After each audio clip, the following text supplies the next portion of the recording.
Like Candace already said, and I live in Steinbach. I have not always lived in Steinbach. I've sort of lived all over the place. So I work in Steinbach. I'm a life coach. I specialize in personality. That's kind of my go-to thing. And but today, what I want to talk about is hope. And so my perspective on hope has changed a lot in the last little bit. So I just need a vote. Do you guys want a love story? Yeah? Yeah? Okay.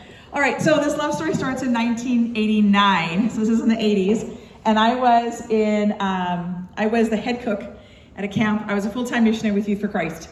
And there was this guy at camp, and he had terrible, terrible hair. He had a mullet, long hair. But what made the mullet worse is he was balding on top. Okay? Like, it was not good. It was not good. And but he was very creative, and he was the program director. And he wrote a skit for the evening chapel things, and he got me involved, which was really good because he attempted to sing and do music and he can't. And so I'm also a musician, so I stepped in and did some of that stuff for him. And it was a phenomenal summer, and we had a great time. And I was the head cook at the time, and so we were both like not cabin staff. So we shared a table sort of off to the side every single meal. And he was the pickiest person in the entire world. I have never, ever met someone so picky, and he was an adult. So white bread, white Wonder Bread with no crust, okay? Only mashed potatoes with no lumps. And by no lumps, he meant instant. And like, he would eat macaroni and cheese. That's the only color he would get, like Kraft Dinner. That's it. That's what he would eat. And I was cooking these delicious meals, so he got on my nerves a lot. And anyway, we kept in touch for the next little bit, and then he got married to someone, and I got married to someone, and we went our separate ways. Then, after 26 years of marriage, I got divorced. And I ended up just keeping on doing life. And of course, I'm on Facebook. So I was connecting with all of my people on Facebook, right? And unbeknownst to me, how am I gonna say this? There's people that watch you on Facebook that you don't know they're watching you on Facebook, you know? They're not really creeping you. You said they could be your friend, but you forget that you said they could be your friend. And now all of a sudden, there they are on Facebook. Okay, so what happened is, I'm gonna just jump from my life to his life. So he got married. He was married to a lady from Steinbach, actually. And when he got married, he knew she had MS, but she wasn't sick. But shortly into their married life, she got very sick with MS. And for most of their married life, he served her as she was an invalid. And for the last many years of their marriage, she lived in a home. So he would visit her, and he cared for her faithfully through all kinds of things, all kinds of health challenges, raising their children, which was pretty much him raising the children. She did what she could, but from a wheelchair or from the manor. She died. I was on Facebook, but not on Facebook. So I went to Winnipeg to a singles event, and not to really, I'll tell you why I went. It was just at the end of COVID. It was still kind of COVID. And I was going stir crazy. And my friend said, hey, there's a simulcast in Winnipeg. Would you like to go? And I'm like, yes, let's get out of the house. So we went to this event where we had to all wear masks and sit so many feet apart, and we couldn't loiter and whatever. But at the end, because I'm a little bit spicy, there was someone at my table that had an opinion, and I decided I needed to comment on this opinion, which then turned into quite a discussion. And so the people were rushing us along, you need to move along, your time's up. But all of a sudden, there was a head that peeked around my friend and just waved. And I was like, oh, it's Scott. And totally forgetting rules because I've been a little sheltered in COVID, I forgot. I jumped up and gave him this great big bear hug, broke every COVID rule. And then I'm like, oh my goodness, what are you doing here? I'm like, how's Rhonda? And he's like, she died. Oh. And then, you know how your brain kind of goes backwards? I'm like, I just gave this man a big hug and oh my goodness, he's single now. This is awkward. Anyway, we reconnected. It was kind of fun. He came over to my house a week later. I didn't realize that was his birthday. I forgot to wish him happy birthday on his birthday. But he came over, we reconnected. And then the week later, we just had such a good time and such a great conversation. He came back the next week. He lived 2 hours away. So this was a big deal for him to come, drive 2 hours, 2 weeks in a row. And then we had a really good conversation by Zoom. Because I was like, never gonna marry a widow, not gonna date. I need to make sure I set this straight, I need to. So we get onto Zoom and, it's a little awkward. I have something I need to say.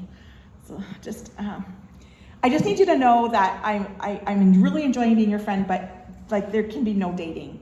So just so you know, I'm not interested, not going there. Oh, good, because I'm not interested in you either. Okay. And then he gave me good reasons. And I know that I'm not exactly like a fashion model or anything, so it's not like I'm attracting all kinds of men on the beach or anything. This is not a magnet, just saying. So we just continued in our friendship, and I think that was really, really good though, because what happened is, now we were like, okay, we don't have to worry about it. And we just kept talking, we kept building our friendship. And a couple weeks later, so there's a group of people in Steinbach that know that if they need a meal, they can come ring my bell and I will usually feed them. And so I had gotten a text from someone saying, I haven't eaten in a few days, I might need food. I said, sure, just please come before 10. And so at 10 to 10, the doorbell rings. And I'm like, oh, I guess now I'm gonna make dinner. So I go down to, I live in a bi-level, so I go down the stairs to answer the door. And as I get to the door and I turn the light on, do you guys know ABBA? You guys are old enough to know ABBA. Take a chance on me, take a chance on me. And I'm like, what? And so I open the door and there he is. And he's got his big boombox and he asks me if I would take a chance on him and date him. And I said yes. I was like, wow, this is amazing. So anyway, we started dating on, we ran into each other October 16th. He asked me to be his girlfriend on November 19th. Didn't take long. And then December 19th, he proposed. Okay. So it went pretty quickly. We knew what we wanted. Yeah. And I didn't want him. That was at the beginning, like, not doing this. However, now what I need to tell you is that this man was incredible. The reason I decided to marry him is because he saw my spicy personality and he was not intimidated by it. Actually, sometimes he was. And he'd be like, okay, hang on. This is just your personality, right? You still love me? Yeah. But he could see my heart. He could see how much I love the people around me. And he could see my spiciness and be okay with it. So I love that. I also fell in love with him because he was so faithful. I don't know another man who can spend 29 years married to a woman who cannot even let him touch her because she's in so much pain. And he served her faithfully. As a matter of fact, the first night when I was leaving away this singles thing with my friend, I said, if any woman ever gets a chance to marry that man, she's marrying pure gold. And she said to me, why isn't it you? And I'm like, not me. I'm not gonna marry a widower. And then I did. But anyway, so I fell in love with his faithfulness, and I fell in love with the way he prayed. Just in regular conversation, all of a sudden he would just start praying, and I'm like, hang on, are you talking to me? Oh, you're praying. Okay. And I just loved that he had a heart of prayer, and that was so important to me. Why did he fall in love with me? Because he was honest. I was honest. He kept saying, like, I've never met anyone so honest. You say exactly what you mean. And I'm like, yes, I do. I do. And I try and say it softly and gently, and I try and say it with as much love as possible, but sometimes those are spicy words.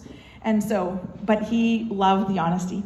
He also, well, that's where I'm going to stop for that little piece there, but we ended up with very differing personalities. He's super soft, super friendly, loves everyone, and everyone loves him. And I have a much different personality. I don't know if you've noticed that yet, but a little bit stronger and a little bit louder.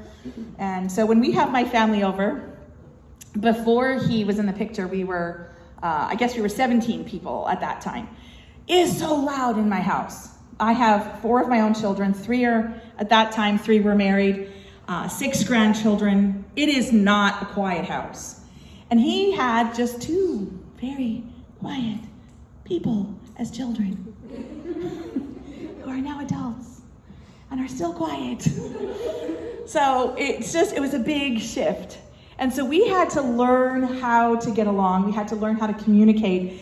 And I am just so grateful that God gave me the opportunity to learn about my personality and learn about his personality and specialize in this so that we could very quickly get really close, really intimate. He would say to me, Carla Anne, I've never been so emotionally safe with another person. And that just felt amazing. And every single day I would think, okay, someday this is just gonna break, something's gonna happen here. But it never did. So we got married, but let me just go back a little bit before we were married. I wanna talk to you about hope tonight. And the reason I wanna talk to you about hope is because hope is what carries me.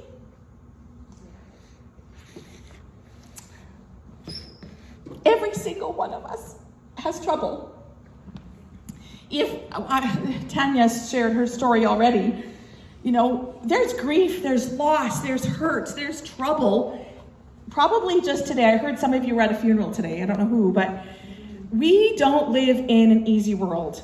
If you have not lived through a broken relationship, you will. If you haven't struggled with your finances at some point, you probably will. If your things haven't broken down, they will, right? If at some point you haven't struggled with your faith, you probably will. We will have trouble. And the Bible says that in this world we're going to have trouble. If you ever want to know if the Bible is true, look at that verse, look at your life and go, they match. Yeah, in this world there's trouble. And so this makes sense. And so we started talking about getting married. We weren't quite sure, should we not? I didn't want to have him get close to my grandkids. I'm going to move here. Is that easier? I didn't want him to get close to my grandkids. I didn't want my grandkids to feel like they had to break up with someone if I broke up with them, right? So this was a little secret. My girls would say to me, how's your non-boyfriend? Because I was trying to keep him apart, you know? So we prayed and fasted about it. We decided, yes, we're going to move forward with this. Now, previously, before all of this and us reconnecting, he had colon cancer. And on December 13th, so we weren't dating yet. Oh, we were dating, but we weren't engaged yet. He went to the doctor and they gave him all clear. Woo, this is excellent, good to go. So December 15th, he went out and bought me an engagement ring. I did not know that though. He bought me an engagement ring. As he was parked on Portage Avenue, he was in the store. He had just bought a car in September, we're now in December, and a car came racing along Portage Avenue and totaled his car. That was December 15th. But he hardly noticed how hard that was because he was going to get engaged. He knew he had a ring in his pocket, right? December 17th, he went to see a different doctor. This doctor said to him, you know, have you had pneumonia before? Have you had bronchitis before? We see some spots on your lungs. We don't really know what it is.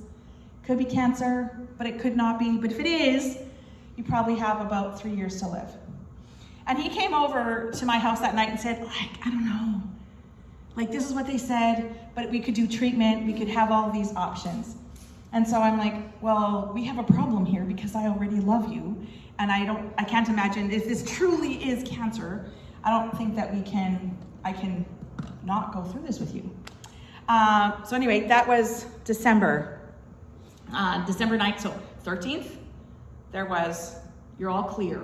15th, totaled car and engagement ring. 2 days later, the 17th, maybe there's something on your lungs, we're not really sure. We'll check it again in a few months. The 19th, he proposed in front of my family, again with his boombox and all kinds of things. It was a dramatic event. And the 21st, I had an accident. I had a metal wall fall on my back, and I was so sore for the rest of Christmas. But we made it through. Now we come to January. January, we finally buy a new car because the other one got totaled, right? So we bought a new car. January 29th, we pick it up. February 3rd, he has emergency eye surgery. And we're like, oh, well, that's terrible. But he lived in Elm Creek. He came here. He spent the month in Steinbach so we could actually see each other pretty much every day, which is good because our wedding was February 25th. Because we didn't waste much time. I don't know if you noticed. So we had our wedding rehearsal February 19th. Of course, a week before. We were getting married in my friend's house. This was COVID, so we had to change the rules literally the week before because it could be 25 people and then suddenly it could be 50. This was like amazing, so we quickly changed it, but on February 19th, there was a storm. So his new car, we lent it to his daughter so that she could go get her brother in Portage whose truck broke down, and she had a car accident, totaled. So we're having a bit of a rough start. Then February 25th, remember our wedding is February 25th. February 24th, he goes for a checkup on his eye from his last surgery. They have to do another emergency eye surgery the day before our wedding. And the nurse says to him, just so you know, he's getting married tomorrow. And he's like, oh, we need to change the surgery we're doing. So they put a different kind of silicone ball in his eye so that he wouldn't have to be face down for 10 days. So that was very nice. So we had our honeymoon. It was wonderful. And then that was in March because it was in February. So March, we had a very nice time. April, he was supposed to go get that silicone ball taken out of his eye, which is surgery again. But the day that he's going to get his eye ball, the ball in his eye removed, they tell us, they get a call. You need to come in for your pre-op. And we're like, well, which pre-op? We've never had to have pre-op for the eye surgery. And, oh, no. This is for your lung surgery. Why are we having lung surgery? Nobody's told us about lungs. And then we find out, oh my goodness, they're not just doing like lung surgery. They're doing a double lung triple resection. Do you know what that means? No. They're taking off the bottom of both lungs and the top of the other lung. And they're also going to do this as an experimental one. So this is a significant surgery.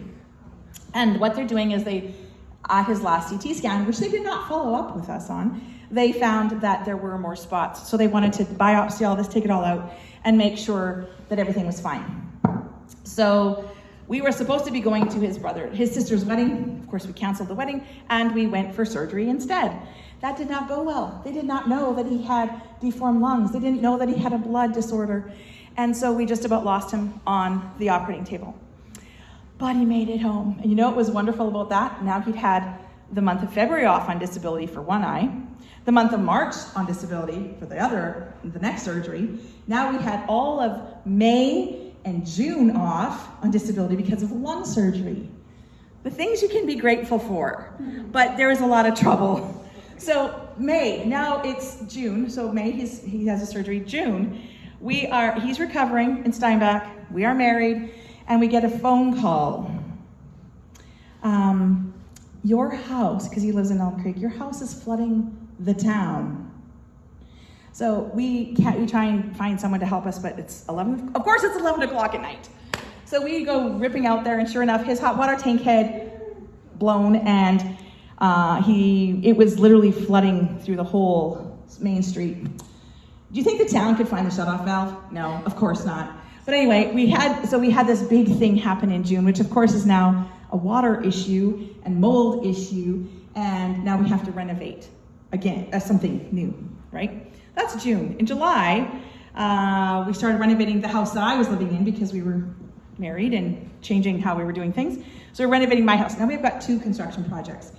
In August, my mom and dad bought a different condo, and guess what? I was renovating that one as well. So 3 renovation projects. My husband is just finally recovered from his lung surgery, and we get to September.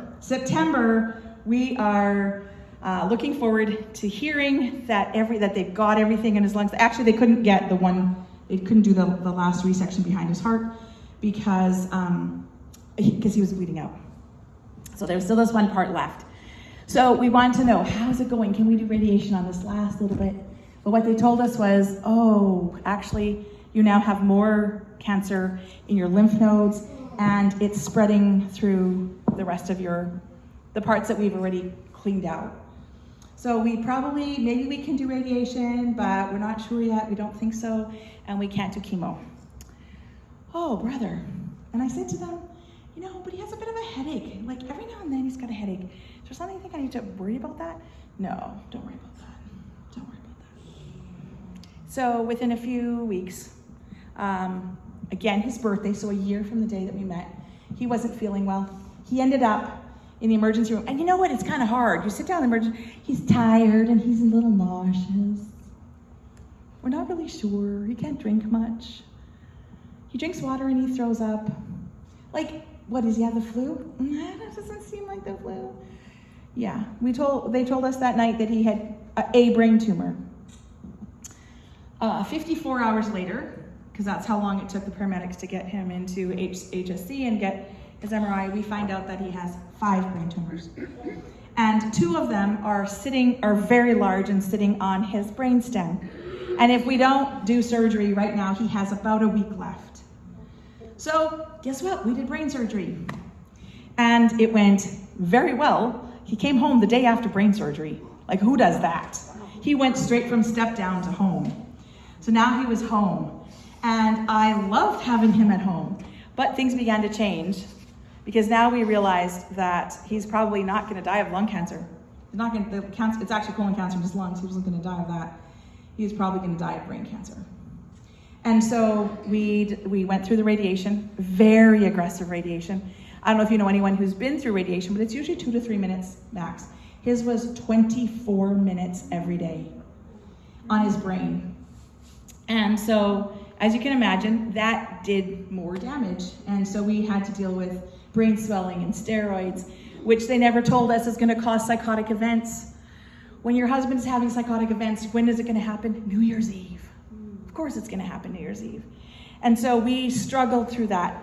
We had so much support, though. We did find an alternate sort of, naturopath that would help us maintain some of the blood, the edema, the swelling, and some of the drainage with some of the treatments that we could do there, which I think is what gave us as much time as we did have. And so we decided to go on a trip in January because we didn't know if he'd make it till February. We went on a trip and we went to BC. We did a couple fun things, as much as he could handle. February was our anniversary. So we'd been praying that we would make it to our anniversary. We did. We went to Niagara Falls. We had a great time. And then we came back and we did a quick family weekend with all of my kids and his kids. And we just really connected. In our entire married life, we hit so much trouble. We had kept praying that God would give us 30 years of marriage. He didn't give us 30 years, but we had 30 years of experience in the time that we did have. We went through so much trouble. It felt like, and maybe you guys have felt like this, like you're like, something happens, you're like, oh, they say it comes in 3s. Well, not with me. It's like 3 times 8 is what happens here, you know? And so it just kept happening. Every time you think, okay, I can catch my breath. No, you can't. Another slam, another slam. But there was something so beautiful about what God did in our relationship. And it's because he walked with us. We had to get to a place where we had to really look at, what is this trouble that we're facing? And why is it happening to us? And we began to realize that we're asking the wrong question. Why not? The Bible does say, in this world, you will have trouble. So why do I think somehow that I'm special and I'm going to escape that? It's not going to happen. And if any of you have had trouble, which I can guarantee you all have, you know that sometimes you think, oh, can't I just escape it? we're not able to escape it.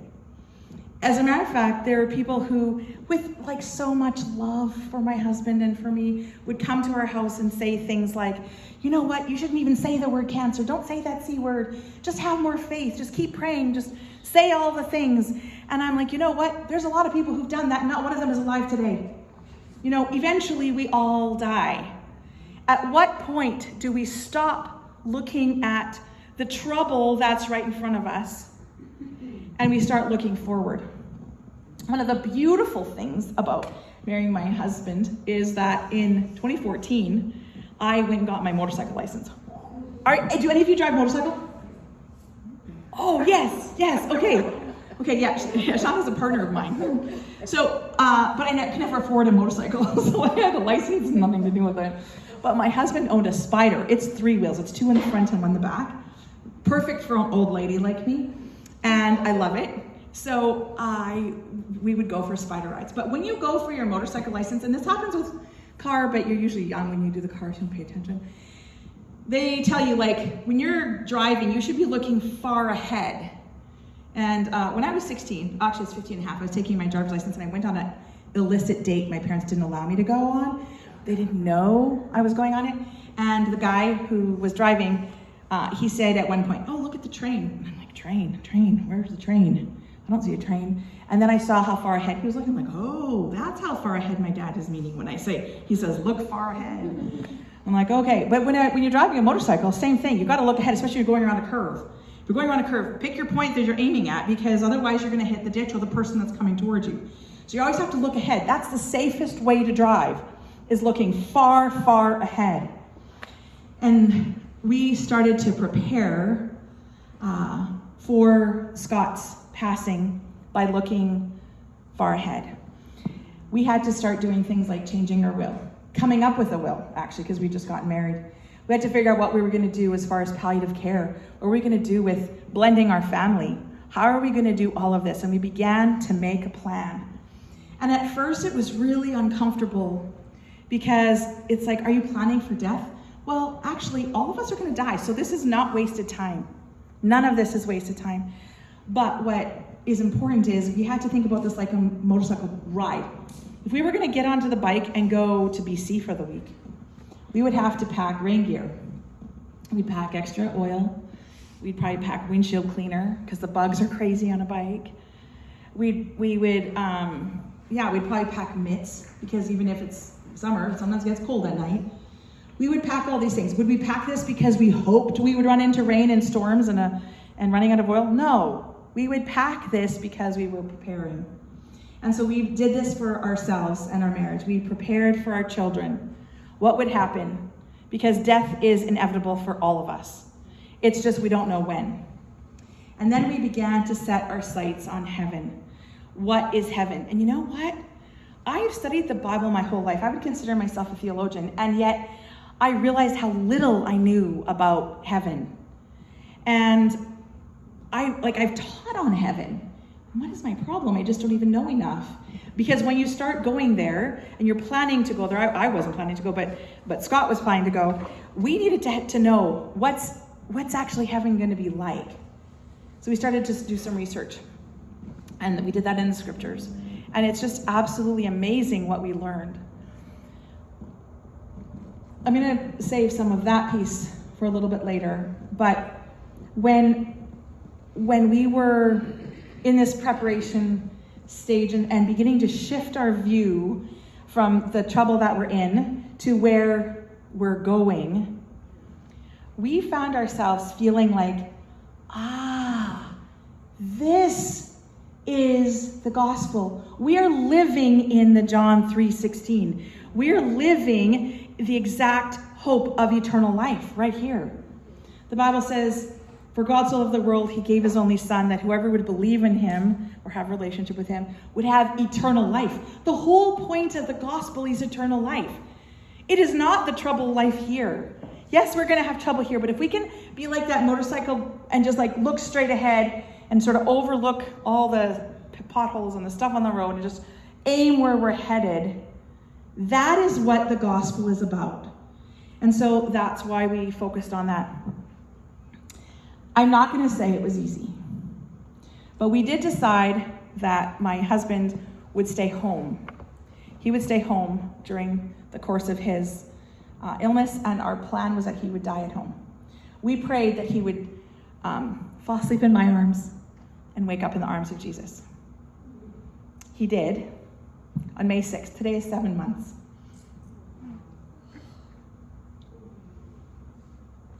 But dying week was so beautiful. Dying week was amazing. I couldn't have planned it. I didn't know. As a matter of fact, I was so tired because I was hardly sleeping at all. But we had to have at least 2 people in the room with him at all times. So it was me and usually one of 4 kids that would come and hang out. And many of the things I'm going to tell you now are actually recorded. But I don't want to show you the recording because they're actually really raw.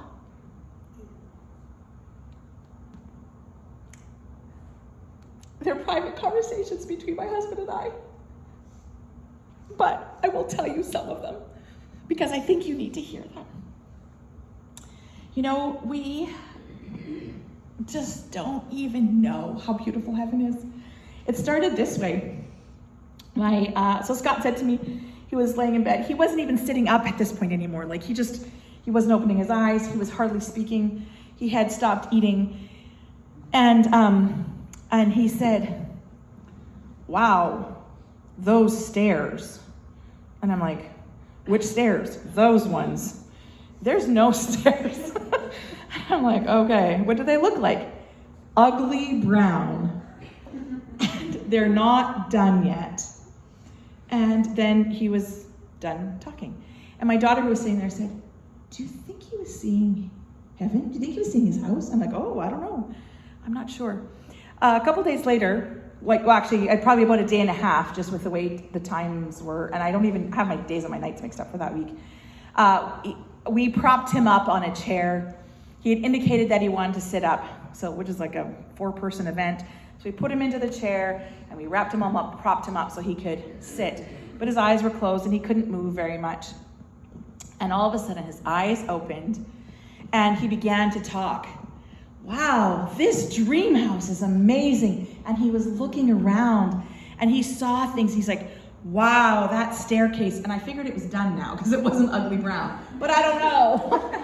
And he just was looking around and I'm like, "Well, tell me about it." And he kind of looked at me as if like can't you see it?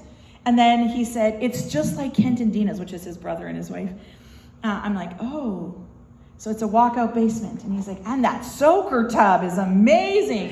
And I'm like, "Okay." And he began to describe different parts of this house that he was in. And I was like, "Whoa, this is weird." He is absolutely visiting someplace. Later on, another time, he was laying in bed again. His eyes are closed. He can see nothing. And he's laying in bed and he's like, "Ooh, those are nice chairs." And I'm like, "Well, what do they look like?" "Exactly like those," he said as he moved his head. I'm like, clearly he is somewhere I'm not. And then he went on to tell me about how beautiful the dishes were and just how everything was so perfect and beautiful. And I was like, "Wow, this is amazing." Another time he was laying in bed and he said, "Those pasture lands," like so loud. And at this point he had almost no voice. "Those pasture lands," which is also a weird word. I don't think that I would have ever heard him say pasture lands before. I'm like, "Oh, what does it look like?" And he said, "Bright green, amazing green." He used amazing so much that week. And then I said, "Well, what kind of animals are in there?" He said, "Every kind of animal." And I was like, "Oh." And my brain is going, could this be heaven? Because that's what's going to happen in heaven. Every animal together, the lion and the lamb, like it's just going to be amazing. And I was so excited that he could see this. Twice he saw a lake or a river. Boats, he saw basketball. He doesn't even like basketball, but he saw basketball. My husband was a unicycle driver, so basketball's not his thing, but he was pretty excited. And at one point he said, "This is gonna be fun. There are so many activities." And I just realized, we sometimes think heaven is gonna be boring. It is so not gonna be boring. But the very last conversation that I'm going to share with you was one of the last ones that we had together. He was laying in bed, and I was not leaving the bed very often except to use the bathroom. They were literally, my girls were bringing me drinks to drink with a straw because I didn't know when the end was going to come. His breathing was rattly. We could tell the end was coming, but he was holding on. And we couldn't figure out why. Oh, the other part that I forgot to tell you is his house was for sale. And it sold the day before, April 28th, the day before he started failing very quickly. And so, of course, he couldn't handle anything, so I had to quickly make sure that everything's paid off, the mortgage is done, everything's finished. But he did not see any of that because he was already on his way to see Jesus. And so, and I had told him, but I don't think he noticed at that point. But he was laying in bed and he said to someone, "Yes, I really want to, but I'm not quite ready." And I'm like, why is he not ready? So I leaned in and I said to him, "You know what? I paid off the mortgage, I paid the bills, car paid off, all the debts paid off. Like you're all good. You can go." And my daughter came. She leaned over and she said, "You know what? We're gonna his kids are Stuart and Serena. We're gonna take really good care of Serena and Stuart. We're gonna take really good care of Mom. So if you want to go, you can go." He was quiet. He was bald. He no longer had a mullet, which I was very grateful for. But he loved it when I would rub his head. He was like such a touch guy. I am not. These girls over here will know I am not a touch person. I've learned how to give hugs. But my husband was like touch, touch, touch, always holding hands and touching me. So that was my husband. And so I was laying in bed and I was rubbing his head and I was rubbing his arm and I was saying to him, "You know what, Scott, you were such a faithful husband. You were so good. You loved me so well. You were such a good dad, such a good Saba." That's what my grandchildren called him. "And you did such a good job." And suddenly he just pulled away from me like this, as if I was, and he's like, "Stop being so pessimistic." And I was shocked. And my daughter, who was recording this, started laughing. And I'm like, whoa. But you know what I knew in that instant? It's like the Holy Spirit said to me, all of this love that he has wanted his whole life that you're giving him is like rubbish. It's gross. It's disgusting to him in comparison to the love he's already been tasting in heaven. And I was like, oh, heaven is going to be amazing. Because I'm giving everything I humanly can to this man. And it's like garbage to him in comparison to what he's experiencing. When we set our eyes on that hope, wow, our perspective can change so much. You know, we're coming into, so yes, he did die May 6th. And yes, he died in my arms. And he went from mine straight into the arms of Jesus.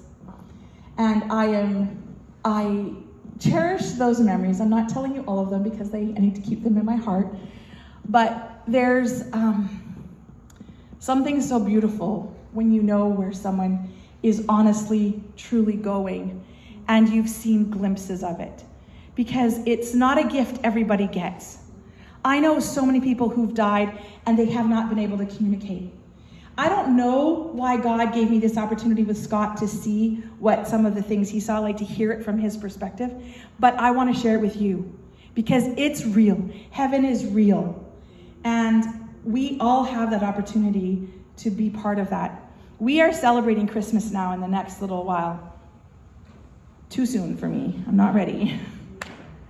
But, you know, we talk about Emmanuel. He's coming as Emmanuel. That means God with us.